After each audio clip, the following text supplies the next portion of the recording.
Welcome to Gloss and Growth, where we keep it real, a little toxic, but always growing, evolving, and talking about real life relationships and the little things people swear mean more than they do.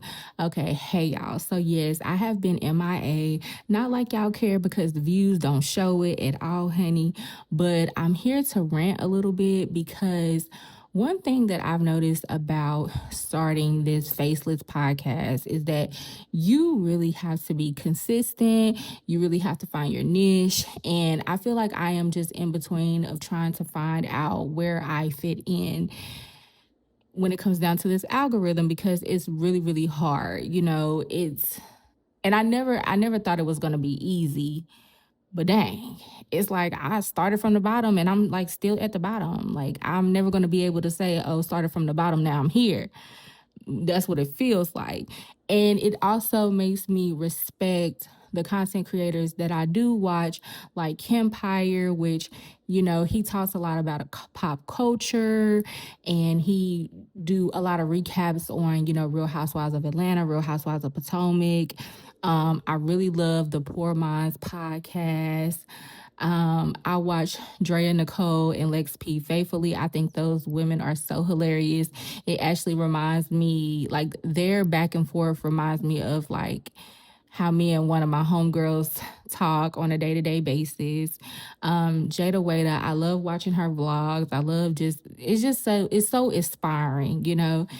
And I've also started watching the podcast with Megan Ashley, if I'm not mistaken. It's called In Totality, where she, taps into, getting more closer with God and just learning, different scriptures, of the Bible. And I love watching them and I really salute and give them their flowers because it is not easy. Like you really have to be consistent. Um, so also I wanted to, talk about my baby. So today my baby had an award ceremony and that was amazing. Like it's so rewarding to watch her grow throughout the school year because, in the beginning of the school year, honey, she be crying and I be crying with her. We both be crying, looking at each other in the corner, just wanting our mommies, but I want my mommy, but I'm her mommy. Honey, it'd be a lot, okay? But it's so great to see her grow, and I'm just so proud of her, and she's worked so hard during this school year. So I can't wait to continue to watch her grow and just see her become the young smart lady I know she can be. So third grade better be ready for us, okay? Because we are ready for third grade. Now, I want to get into the topic. I wanted to rant a little bit before I got into the topic, but the topic today is healing made me realize I was guarded. So I am on this healing journey, okay? I've been on this healing journey for 40 days and 40 nights. I like to think that when I say that I'm healing, I feel like I'm going to forever be healing because things are always happening, right? And, some things happen for a reason, a season, and a lesson. And so that's why I always feel like I feel like I'm always going to be healing in some way. I don't think that, your healing journey has a start and end date. I feel like you're going to always heal no matter what. So the question that I want to start off with you today is like an icebreaker. You ever sit with yourself long enough to realize you weren't hard to love? You were just protecting yourself the best way you knew how. And my whole thing is I do feel like, although maybe some of the things that I decided to do in different situations may not have been, I might not have said the right thing, I may not have done the right thing. But in my mind, I always looked at it as like I was protecting myself. And like I said, it may not have made sense. Some of the stuff, it don't make sense. But I realized like I was just doing what was best for me and what I knew and maybe what I was taught. So because healing made me realize something uncomfortable, I was guarded, not mysterious, not too independent, not just focused on myself, guarded. And for a long time, I didn't even notice it because being guarded can look normal when you've been hurt enough. You start convincing yourself that distancing yourself is peace, that not needing anybody is strength, that avoiding vulnerability means you're healed. But healing will really expose the difference between being healed and just being emotionally unavailable in a prettier outfit. And I know I'm not the only one, okay? So it's like, have you ever wanted love, but push people away the moment they got too close? Like you crave connection, but intimacy feels uncomfortable at the same time, because that's where I was. I realized I knew how to survive people, but I didn't know how to fully trust them. I knew how to leave before being left, how to act unbothered, how to shut down emotionally and call it maturity. And the scary part is people praise that version of you. People will call you strong for never needing anyone. But nobody talks about how exhausting it is always feeling like you have to protect your heart from every possible disappointment. Healing forced me to ask myself hard questions. Why do compliments make me uncomfortable sometimes? Why do I question genuine love but easily believe rejection? Why do I feel safer emotionally detached than emotionally seen? And maybe some of that comes from past heartbreak. Maybe it comes from childhood. Maybe it comes from constantly having to be the strong one. But at some point, healing stopped being about blaming what hurt me and became about learning how to stop living like I'm still there. Because being guarded affects everything: the way you communicate, the way you receive love, the way you react to conflict. Sometimes people aren't fighting your attitude, they're fighting the walls you built. And honestly, I think a lot of us became so focused on protecting our heart that we forgot hearts are also meant to feel things, not just survive things. And so I used to think healing meant becoming untouchable. Now I think healing is being able to feel deeply without letting it destroy you. And that's different. Healing is letting people love you without immediately looking for hidden motives. Healing is not turning every inconvenience into proof that everybody leaves. Healing is realizing that vulnerability is not weakness. And I know opening up is scary when life has given you reasons not to, but constantly living in defense mode will make healthy love feel unfamiliar. You'll start mistaking calmness for boredom, consistency for lack of passion, safety for something being off. And that realization humbled me, because sometimes we ask for soft love while operating from survival mode. Have you ever realized you were testing people without even meaning to? Like, for example, pulling away to see who chases you, acting distant to see who notice you, waiting for disappointment before it happens. That's not because you're crazy. Sometimes that's what happens when pain teaches you to expect loss before love. But healing taught me this: everybody is not my past. Everybody is not here to hurt me. And I don't have to keep punishing new people for rooms they didn't create. That doesn't mean ignoring red flags. That doesn't mean forcing trust. It just means not assuming love is dangerous before it even begins. I think one of the hardest parts of healing is realizing how much pain changed your personality, especially if you used to be softer, more open, more expressive, and now you hesitate before telling people how you feel. Now you overthink everything. Now you protect yourself before anybody even gets the chance to know the real you. But I'm learning that healing isn't becoming who you were before the pain, it's becoming someone who can feel safe enough to open their heart again wisely. Not blindly, but wisely. And maybe that's where real growth starts. Not when you stop feeling, but when you stop letting fear control how you love, communicate, and connect.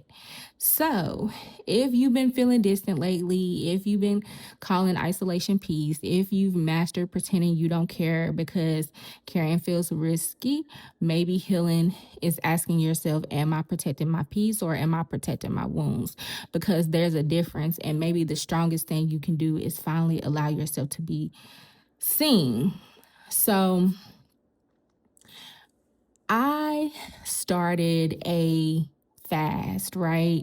And the fast was really like out of the blue. You know what I'm saying? Like I didn't plan it, I just did it.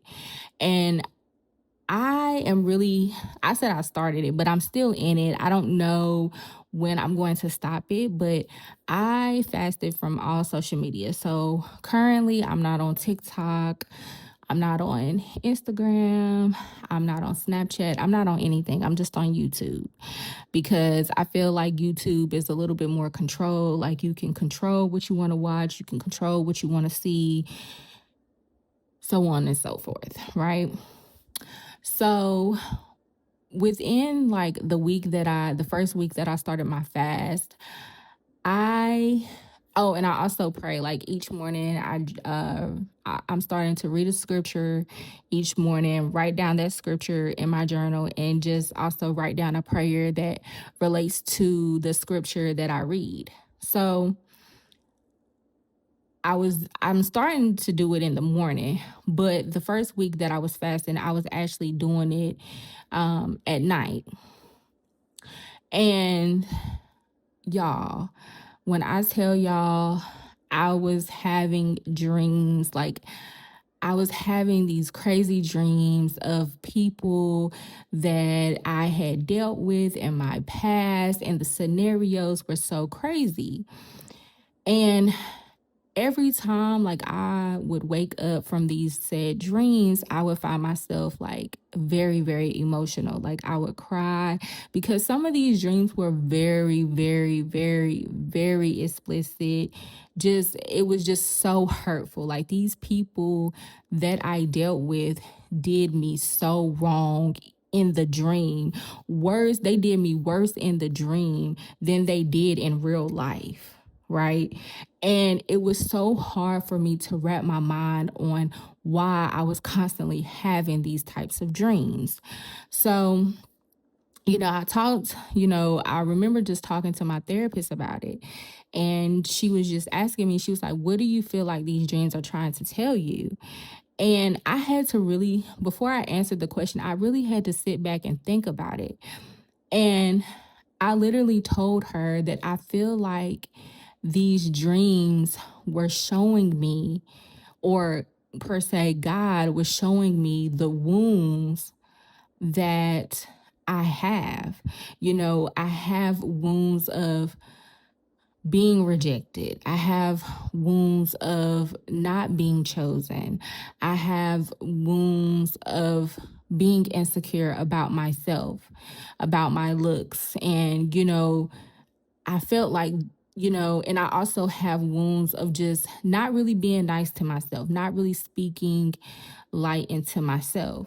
And each dream that I had that week was a representation of the wounds that I had been carrying all along that I had not tended to.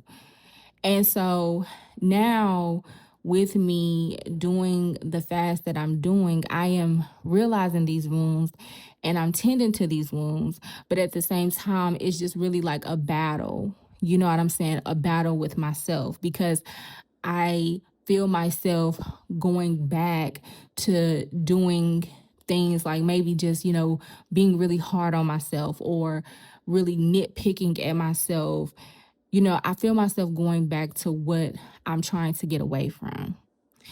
And even throughout this whole process, though, I do feel as though I am healing because, I know now, like, if there's something that's not good for me, like, if I come across like a relationship or a friendship and it's not good for me, I am going to remove myself from it. I don't care about the history that we had before. I'm just going to remove myself from it because that's the way to protect me. You know what I'm saying? Um, I definitely felt like at one point that if we wasn't like, whether we was friends or whether I was in a relationship, if we was not having some type of argument or whatever the case may be, then it wasn't a real relationship. It wasn't a real friendship. And I had to learn myself that, you can have disagreements. It's okay to have disagreements with your friends or with your relationship. It's just really all about how you choose to handle it, right? You know what I'm saying? You can disagree. It's okay to disagree. It's just all about how you choose to handle it and just how you choose to communicate that. So, I'm learning as I go. Like I said, this healing journey that I am on, I feel like I'm going to be on this healing journey for forever because I'm still learning things. I'm a human myself. I still fall short, y'all. I still fall short at times, but I'm realizing that I am starting to pick the pieces back up fast and fixing it instead of just leaving them on the floor, leaving the pieces on the floor and just sweeping them under the rug and just picking them back up when it's convenient. And, that's the important part. Another thing, that I've realized when it comes down to healing is that when you work on yourself and like, say, for example, like for me, I started therapy when I was 26. I'm now 28, right? I thought that it was going to be an easy, breezy journey, but it really wasn't. And I'm so glad that I'm in therapy because when you do therapy, when you get into therapy and you really do the work, being in therapy is like talking to someone who's holding a mirror in front of you and you're talking about everything that you've been through and you're watching it. You know what I'm saying? You're watching everything. And it can be uncomfortable because it's like you're having to relive that moment, but you're just talking about it. And it's like, dang, I really did this. Dang, I really said this. Dang, I really thought like this. Like, it's really like a reality check that you're giving yourself. So I remember also thinking that because I'm working on myself and because I'm in my healing journey, I really thought that I would maybe meet people that were on the same level, but really that's not the truth. You know what I'm saying? I feel like when you are healing, you are going to meet people that's going to really test your healing. And it's really all about how you decide to respond to it. You know what I'm saying? You can convert back to your old self real quick, or you can be like, you know what, this is not for me. I'm going to move on. And I have done both. I have either converted back, because I felt like, maybe operating in my trauma was a little bit more safer for me. And then it's been times where I'm like, okay, you know what? This is not for me. This is not safe. Let me remove myself. I've done both. But now I'm starting to choose me and I'm starting to say, you know what? This is me. If I feel myself operating in my trauma, I already know I'm not safe in this situation and I should not be in this situation. And I'm going to remove myself from that situation because I don't want to go back to acting like that same unhealed person. You know what I'm saying? So I'm just going to leave that there.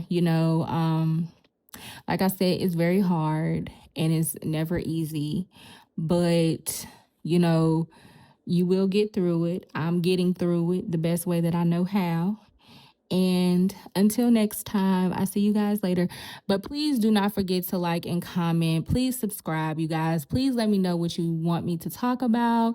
I do appreciate you guys if you do listen to this little video audio. I do appreciate it a lot.